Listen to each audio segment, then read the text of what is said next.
The content you're about to enjoy comes from the archives of The Best You. We're devoted to the very best in personal development, with a platform and resources dedicated to inspiring and changing people's lives. At The Best You, we work with the world's leading writers and trainers on the evolution of the self, and people whose journeys have been affected by their work and words. For more information, go to www.thebestyou.co.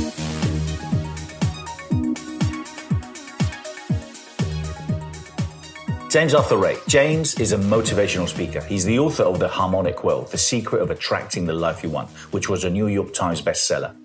Ray taught Stephen Covey's motivational seminars while employed at AT&T and worked for 2 years for the Covey Foundation. In 2006, he appeared on CNN, Larry King's Live. He also appeared on The Today Show and Oprah. And he is one of the several narrators of the film The Secret. In 2011, James Arthur Ray was convicted of 3 counts of negligent homicide for the deaths of 3 participants in one of his New Age retreats. He served 2 years in Arizona State Prison and was released under supervision on 2013. James Arthur Ray is attempting to relaunch his career as a motivational speaker. Now, James was introduced to me by a friend, and I was obviously very interested and intrigued in interviewing him because he obviously has an amazing story. He's a very knowledgeable man with a lot of wisdom, and obviously who has experienced, challenges. I can only imagine, obviously, the damage he has caused with these retreats to his families and the people that obviously lost their lives. But his book, which has come out, which is called Redemption, is about that. And my question is, and the reason I wanted to interview him is, do people not deserve a second chance? Is there not a reason why, especially in the world of personal professional growth, we should allow people that maybe made a mistake to share their story? Anyway, I'm going to leave it down to you. I thought it was a very interesting story of a man that's obviously, in a way broken, but very wise and looking for the opportunity to share his experiences. Thank you so much.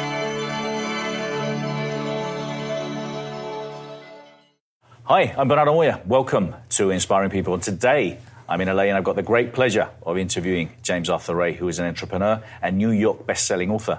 Hi, James. How are you? Hey, great, Bernardo. Thanks for having me. No, thank you so much for being here today. Let's start from the beginning. Tell me from your early years, where were you born? What was life like? I was born in Honolulu, Hawaii. Believe it or not, my dad was stationed in the Navy. And I don't remember much of that because we moved while I was still really young. But then my father became a Protestant minister. He was a really dynamic, very dynamic speaker, and probably, obviously, my first mentor.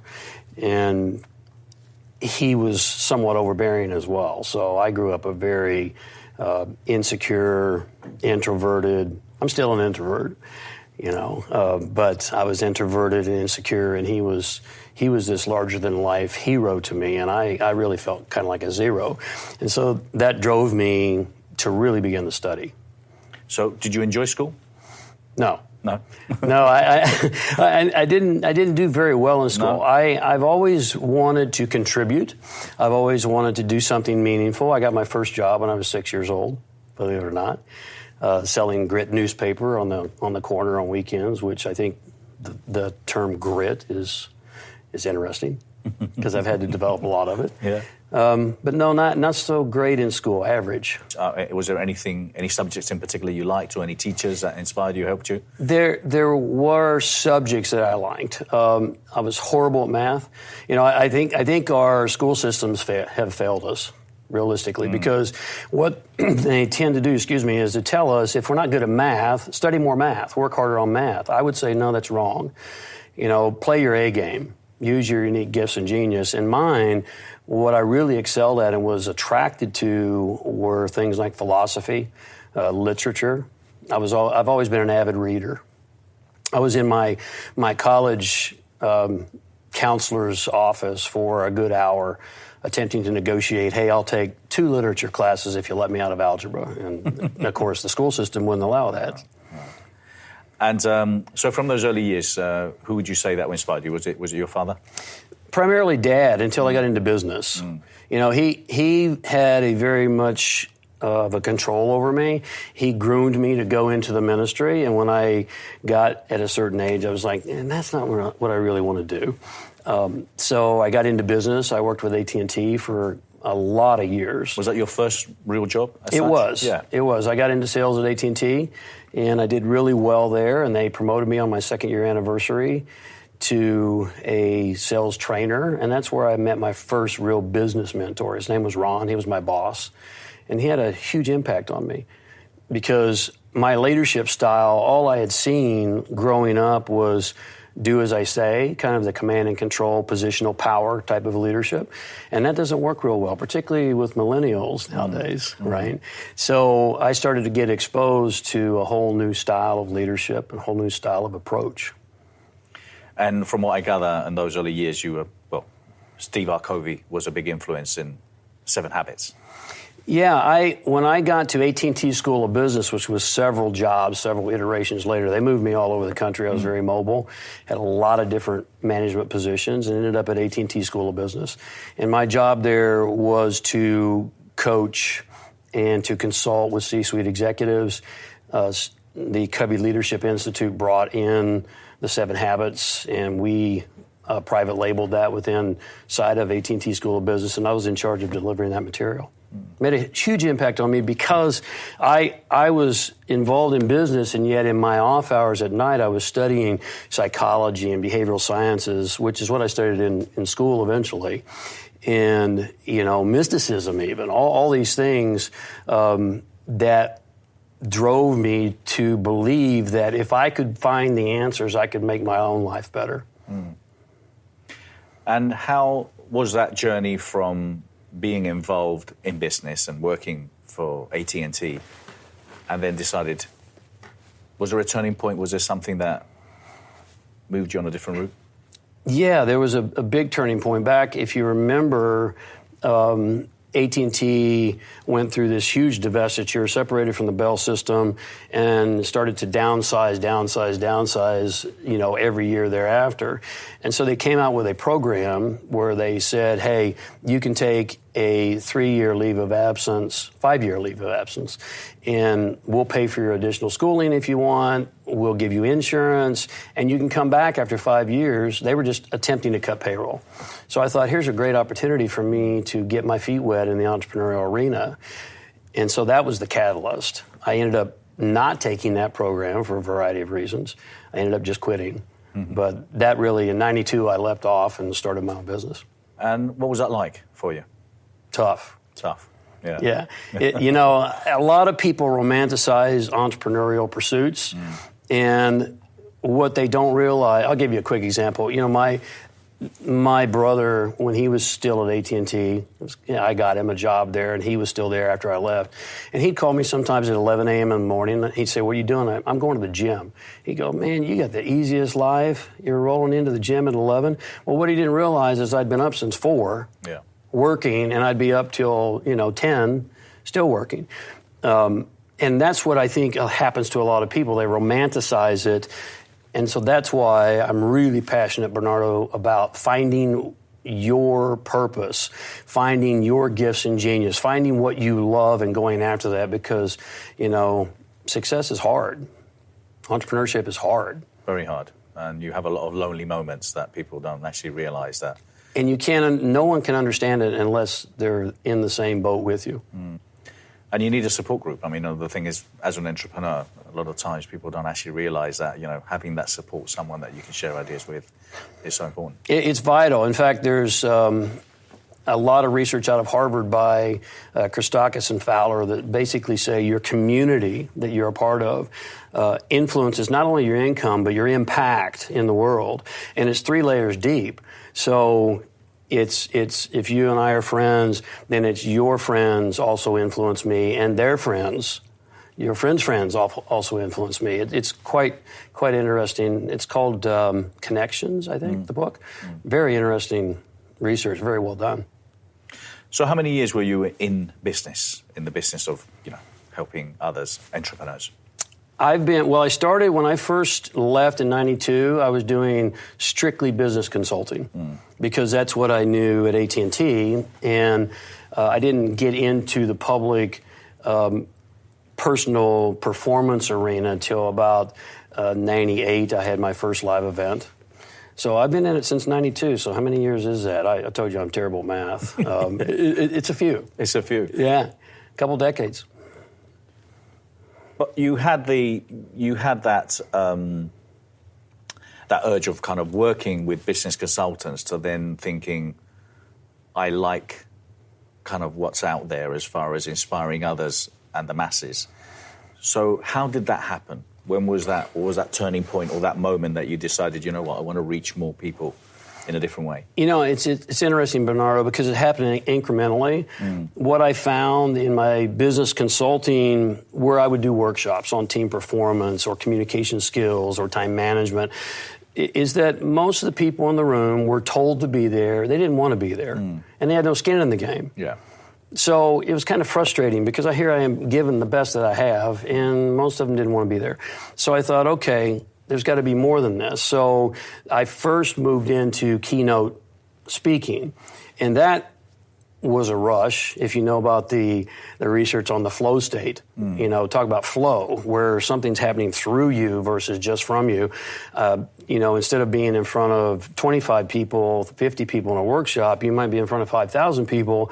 And if you can get rapport with them and get them on the page with you, it's very, very addictive, if you will. Yeah. It's very gratifying.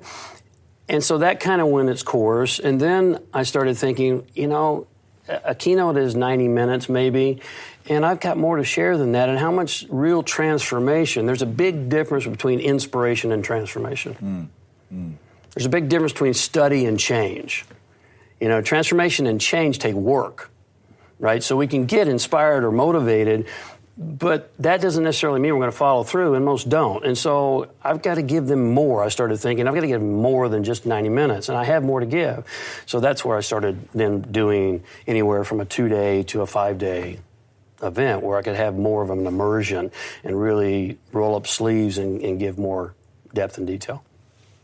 Anyone in those dates when you, because obviously there were some great people out there doing some great things. Is anyone that inspired you in particular who thought he's doing some great stuff, or she is? Yeah, you know, Tony Robbins had a big impact on me. When I first started to transition into public events, I went to his Firewalk weekend. I read his book, Awaken the Giant Within, and I saw that he did events, and I called him up, and I scheduled one in Chicago.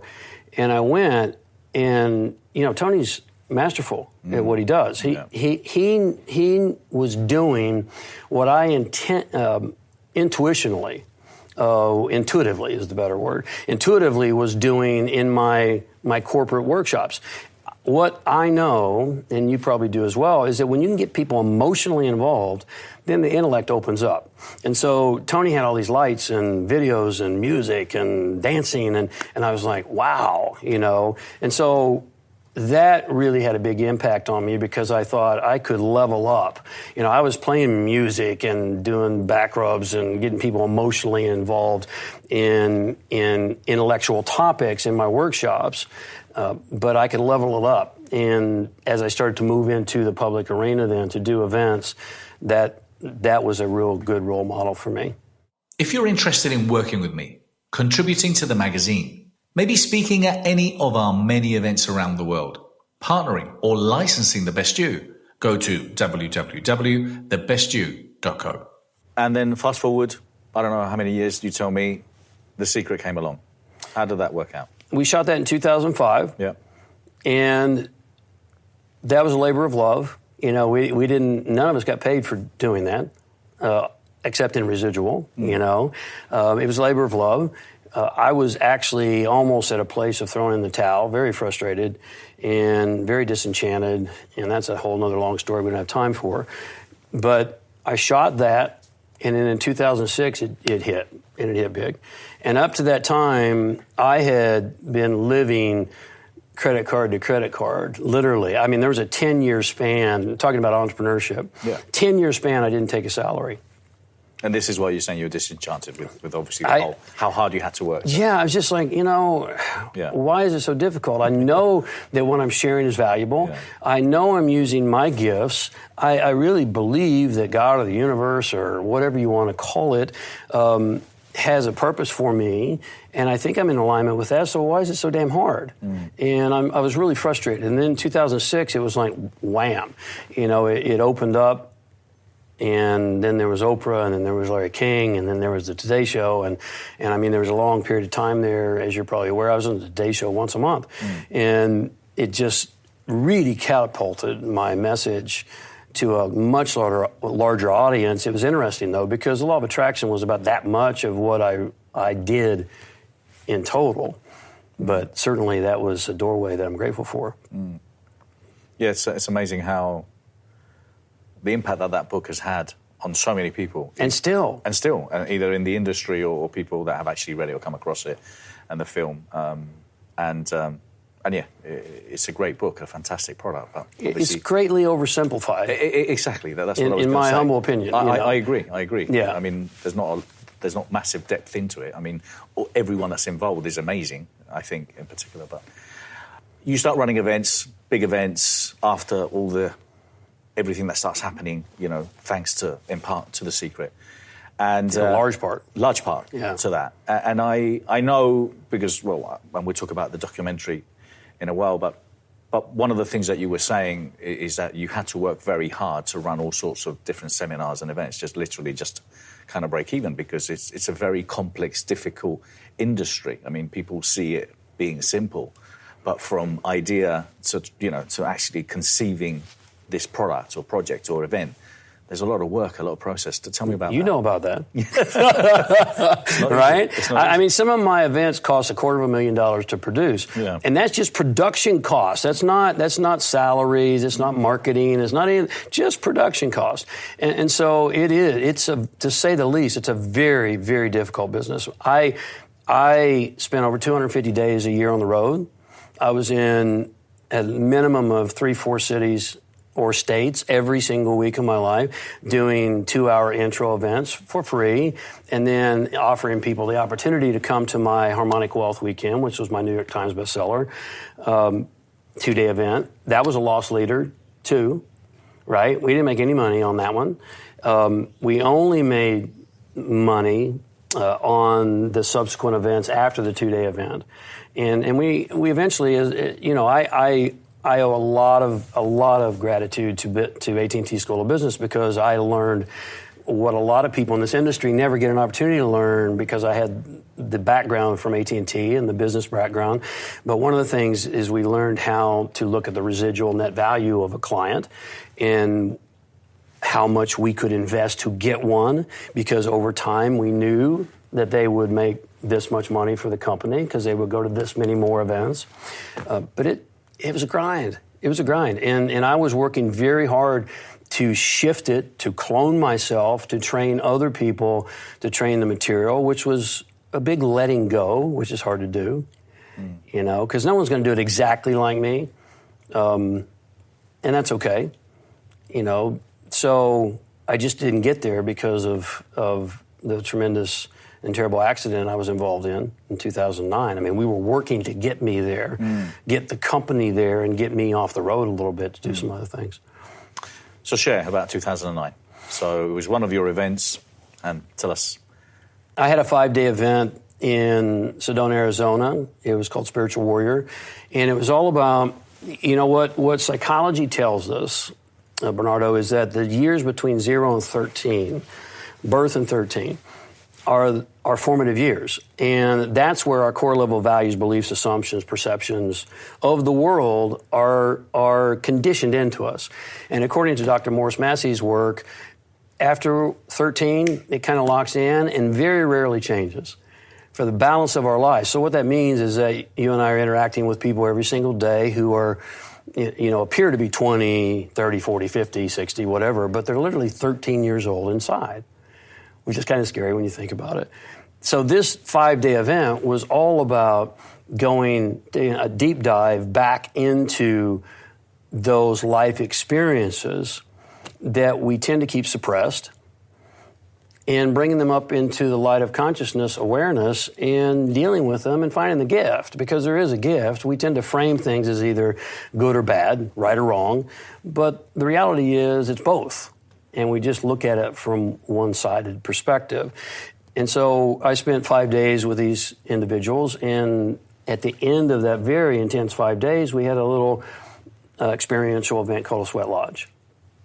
And unfortunately, something went horribly wrong in the lodge. And to this day, we're not really sure because a lot of due diligence was not done around that by the state of Arizona. But nonetheless, 3 people lost their lives. And they were 3 people that I deeply cared about.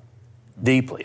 If you think about it, I had spent 5 days, it was a very intimate, small event compared to my massive events I was doing. And we had spent 5 days really, I learned about their childhood and I learned about what had happened in their lives and helped them work through those things and reframe those things. And yeah. Now, having watched the documentary, the Fall and Rise of... Enlighten Us. The Enlightenment. Yeah. On Netflix. I came to the conclusion that I understand, and I think kind of you were a little ill-advised, I think, from what I gather from what you said, on the advice you got from the lawyer. And explain to us about that, because I felt in my way that some of the people that were in the program felt kind of let down by you because of that. And I want your opinion. My thoughts is that as someone that is, I'm in the business of trying to help and inspire others, I really value how I can help people and how important it is to reach people. So I can only I understand fully how you would feel responsible, because I can only imagine that not only you're responsible, but apart from that, you care. And you're in this business like a lot of us are, because we really, really care. So that's what came short, in my opinion, on that. Tell me your thoughts on kind of how when the event happened, what happened next? Well, let me just pre-frame it all by saying I am responsible. I accept absolute responsibility, because that's the price of leadership. It really is. Whether it's BP Oil or Enron, or James Ray International, my former company, there's only one person who's absolutely responsible. And you have team members and they have assignments and you pay people to do this and that. But at the end of the day, they're your people, right? And they report ultimately to you. It was my event, it was my team, it was my exercise, and so I want to be really clear that I accept absolute responsibility for that, and I do. Now, the thing about, I'm assuming that you're referring to the fact that the media said I bolted, I dashed. Yes. Okay. First of all, that's not entirely true. And going back to leadership, when part of leadership is making decisions, and a true leader knows that he or she must make decisions with limited information, and yet you still have to make a decision. You have to, because you're the leader. And so I did the best I could to make the best decision in the moment of chaos, literal chaos, based upon what I was being advised by experts. And I would still to this day say, when you're in the midst of chaos that you are not familiar with and you have experts to lean upon, you need to listen to them. It's interesting. People hire me to coach and I tell them, here's what you need to do, and then they don't do it. Yeah. And so not blindly, but you need to, as a leader, listen to them. I listened to what I was advised to do. I listened to the implications on my team members. I listened to everything I was told, and I made a decision. And then sometimes as a leader, you have to also pray that there's a forgiving God. Because you're making decisions based on limited information, and yet you have to do that. That being said, I was in the back of a patrol car in custody until 2 a.m. in the morning. The way it was covered was that I took off right away. You know, I was in custody in the back of a patrol car till 2 a.m. When I got out is when I started getting advice from the lawyers, and everybody had pretty much disbanded. Those who had not, some had left the property, those who had not were asleep, and my team members were frazzled and in shock as well. And so, you know, in retrospect, we can always play armchair warrior. Yeah. I was going to say, any regrets in particular regarding the incident? I mean, there's a lot of regrets that I could, in retrospect, I was like, you know, the sweat lodge, I did a lot of experiential activities, just like a lot of people in the industry. I did aero breaks and board breaks and firewalks and ropes courses and all those things, breath work. And for whatever reason, the sweat lodge was the only thing I participated in. And I think that's the biggest mistake I made, because in everything else, I stood back in a leadership role and oversaw and allowed and hired people or trained people to do things so I could have a bigger picture perspective. And in the sweat lodge, I didn't do that. You know, the biggest regret, I think, is I could have easily hired, you know, someone to do the lodge, and I could have been outside and I could have seen what was going on, and maybe would have noticed some things differently. I've had some NLP background. I'm an NLP trainer, and obviously one of the things that we tend to cover on the training is obviously dealing with limiting beliefs. Fear of snakes, phobias, public speaking. But we obviously push the boundaries within very certain limits, kind of like, you know, you're really afraid of the snake and it's just a thought in your head. Right. We don't, but we do have the snake to taste it afterwards, okay? Because it's about how people think, in my opinion. My question is, with this experiential experience that a lot of people do, is it really necessary? I mean, is it really necessary to push people so much in so many different kinds of ways? Not in my world model anymore. You know, I'm very hesitant to make absolute predictions for the future, but as we sit here today, I have no intention of doing those kinds of events again. Not that I don't believe there's value in them. I know there is value, because there's a transference from experiencing something that said, there's no way I can do that, walk on broken glass. I used to do that one too. And there's no way in hell I can do that. And then they do it and they're like, wow, what else can I do? Exactly. Right? So there's value there, that transference from the experience. And you have to be a good facilitator, trainer to be able to make that transference to everyday life and business. And yet, to your point, if you can get them to find the snake in their imagination, you know, anticipation and imagination is always scarier than reality. Always. So for me, I'm not going to go there anymore. I'm not going to say others should not go there, but the risk to reward opportunity for me is too high. To find out more about our latest projects, get a free coaching lesson, or download my book, go to www.bernardo-moya.com.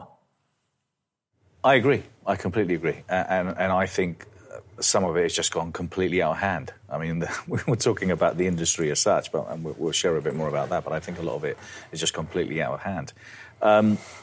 I was going to ask you, I mean, one of the things I've liked about seeing some of your footage and some of the work you do is how direct you are. And that's kind of why I think looking at you working, sitting on your stool and speaking to people, and they stand up and, you know, and then you get rid of the ego and, you know, just drop it down. And that's kind of what I like about you. I think you bring that unique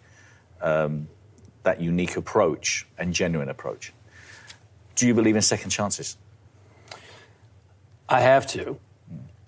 You know, I choose to find references that say they're possible. Robert Downey Jr., he's Iron Man, for God's sakes.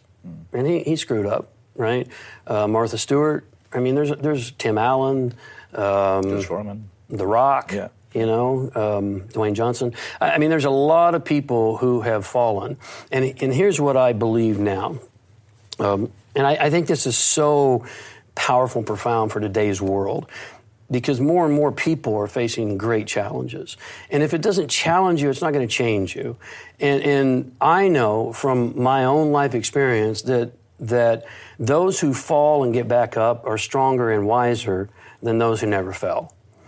And so, yeah, I believe I'm not, if second chance means I'm going to be what I once was, then no. Humpty Dumpty falls off and I'm put back together with tape. I got a bunch of cracks, and I'm not nearly as rigid, and I'm not nearly as arrogant, and I'm not nearly as full of hubris. Because that's been knocked out of me. I can still access it, certainly. We all have every trait. But I know for a fact I'm a better human being as a result. I have more compassion. You spent 2 years in prison, I didn't. 2 years in prison. Yeah. Learned a lot about me, about humanity, about all the things we struggle with. And you know what was really most profound for me, Bernardo, is that when I first went there, I was in the mindset, there's me and then there's them. Right? And I realize the arrogance in that now. Because through multiple experiences, which we don't have time to go into here today, and I'm working on my new book. It's due September 1st, so I'm writing a lot of this stuff right now. It's called Redemption is the title. And through multiple experiences there, I began to shift and realize it wasn't me and them, it was us. And maybe the only difference is the strategies we choose to deal with and attempt to escape our own pain and suffering. The suffering's the same. The pain and suffering is the same. And yet, in the boiler room on the ship of humanity, we join gangs and we tattoo ourselves and we cuss and we fight and, we shoot up heroin. But in the penthouse of the very same ship of humanity, the pain is still there and the suffering is still there. Our strategy, though, is we're going to cheat with our best friend's wife and we're going to embezzle money and we're going to tattoo ourselves with expensive watches and jewelry, right? It's all an attempt to escape the human experience.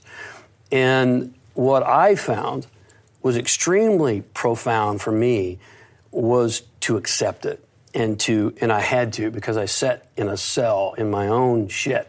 And there was nowhere to run. There was no way to positively reframe. There was no one to try to save or help. It was just me and God and four walls.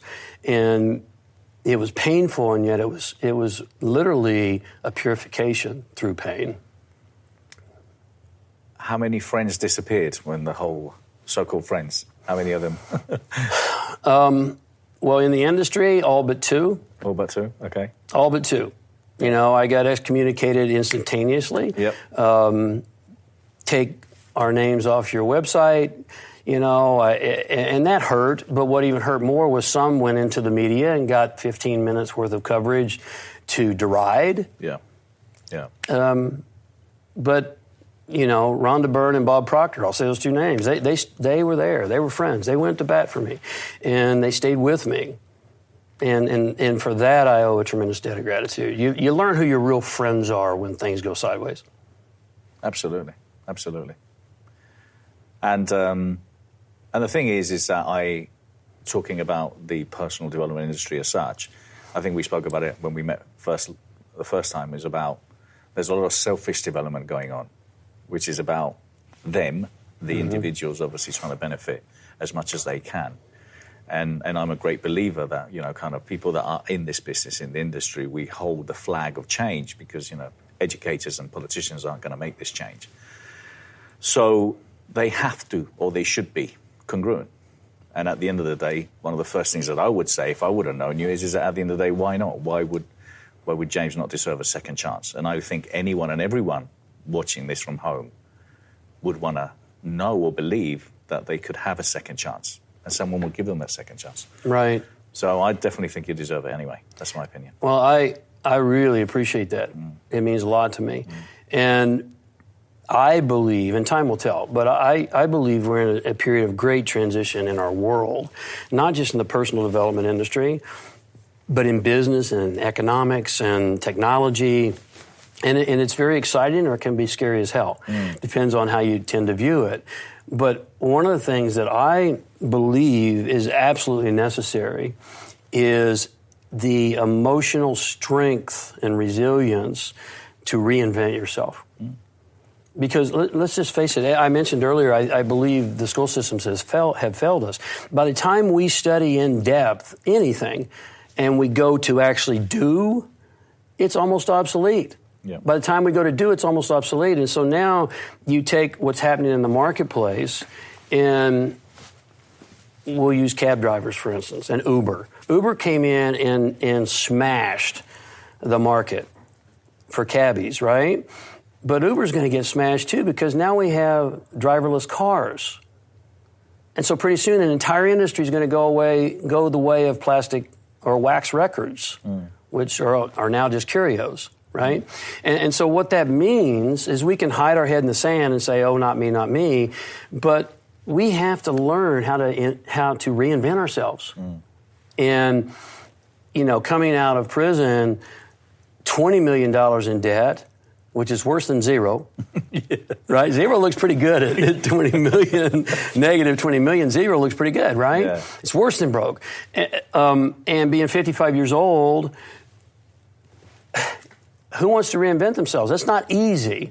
It's not supposed to be easy. Life's not easy. It's not supposed to be easy. It's supposed to be meaningful. And so one of the things I'm doing in my work is helping people develop this mental mastery, mental toughness, emotional strength to be able to reinvent themselves and to recognize that I have a great opportunity to seize, and it's going to mean I have to change, which means work. And a lot of people don't change because it takes work. We were talking about the word motivational speaker. What does motivational speaker mean to you? Well, what I said earlier, there's a big difference between inspiration and transformation. Yeah. Right? Same thing. Motivation, to me, means something that I do with and for you. It's from an outside source. Inspiration, I think, is a step up. Inspiration comes from inside. So if I can find my own inspiration, then no one has to motivate me. Right? Because I'm inspired. And yet, inspiration is not as strong to me as transformation, which, if you look, I'm a big student of language. I have an NLP background as well. But if you look at the word transform, it's to rise above form, right? It's to change form. It's to move through form. And so that's where the work comes into play. And so I would much rather talk about true transformation than transmutation, whatever label you want to put on it, than just motivation, which is quick, weekend, I'm up and I'm high, but then I go back and I'm down.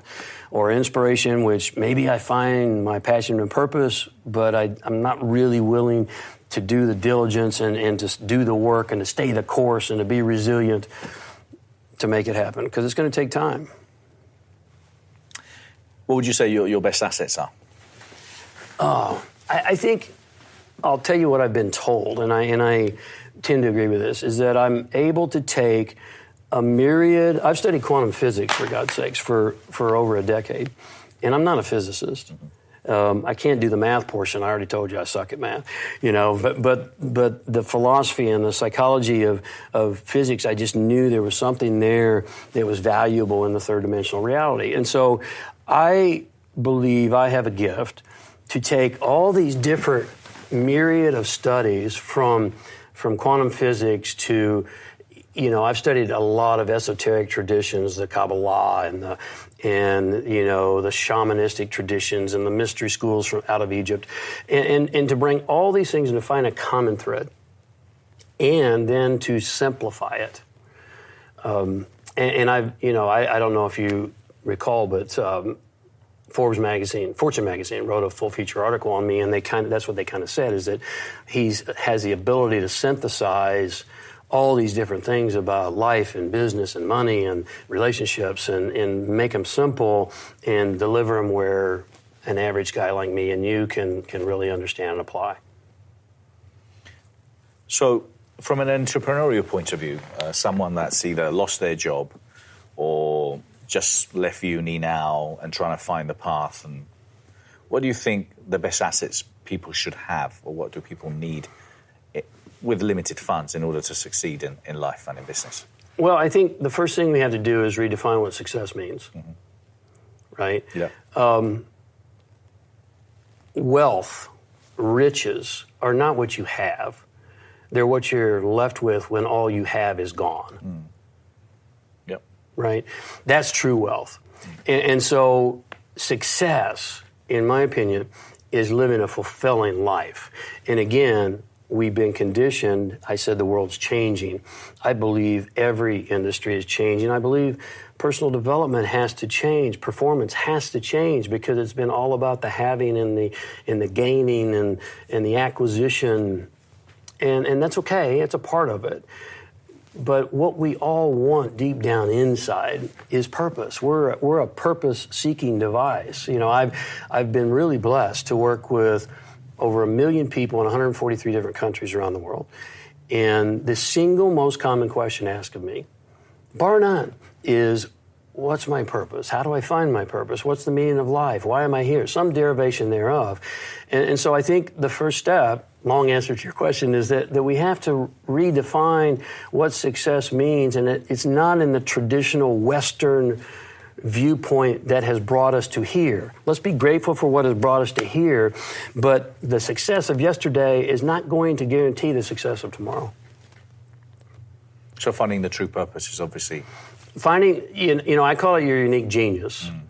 And there's research from Harvard on this as well, which we don't need to get into, but Howard Gardner says that everyone is a genius in at least one, if not two things. And unfortunately, we are not conditioned or encouraged to look for that whenever we're young in those formative years. We're taught to comply. We're taught to go to school and study, you know, read, remember, and repeat. And he or she who complies the best gets the best grade. And boy, isn't that fancy that we get this best grade. I was a C student, right? And I'm not downplaying school. I'm just saying it's got to change.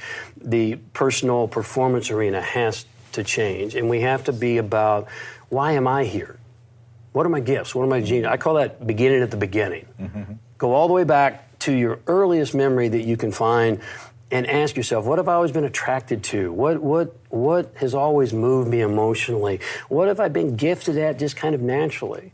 And I believe, it may sound kind of mystical, but I believe there is a God in this universe, and I believe that you came in with a unique gift and a unique purpose, and if you don't fulfill it, there's a void. Because I can't do your job. You have to do your job. That's great. What does the future hold for you? Well, hopefully a fulfilling life. I'm incredibly, incredibly grateful. I'm grateful to be here, right now, here. I'm grateful to be out of prison. One of the greatest experiences of my entire life. Don't want to do it again. You know, I'm grateful for it in retrospect. Wouldn't wish it on you, you know. But the state wanted 30 years, believe it or not, and I did too. I could still be there. So I'm here talking to you about life and about opportunity and about business. And so I'm hoping that and praying and envisioning that I know that's what I'm here to do. Will it be as big as it once was? You know, the millions and millions of dollars and people? I don't know. I don't know. And at some level, I don't need that anymore. If it comes, it's meant to come. If it doesn't, that's okay. I'm doing what I love to do. I'm on point and on purpose. Well, that's not a bad thing anyway, is it? It's a great thing. It's a great starting point. It's magical. It is. I can imagine. Okay, many, many years from now, what would you like your legacy to be? I would like my legacy to be that and this is big, I'm a big thinker, right? That I had an opportunity to positively impact a minimum of 1 billion people. Now that's big, but to me, we have 7 billion, so it's only 1/7. Yeah. It's doable. I really want to impact in a positive way, small or large, at least 1 billion people. In this day of internet reach, I really believe that's doable. Absolutely. Absolutely. And you're helping me do that right now? Well, listen, I hope to see you get there. Thank you so much. Hey, my pleasure. Thank you so much. Thank you. And thank you so much for watching Inspiring People. Thank you.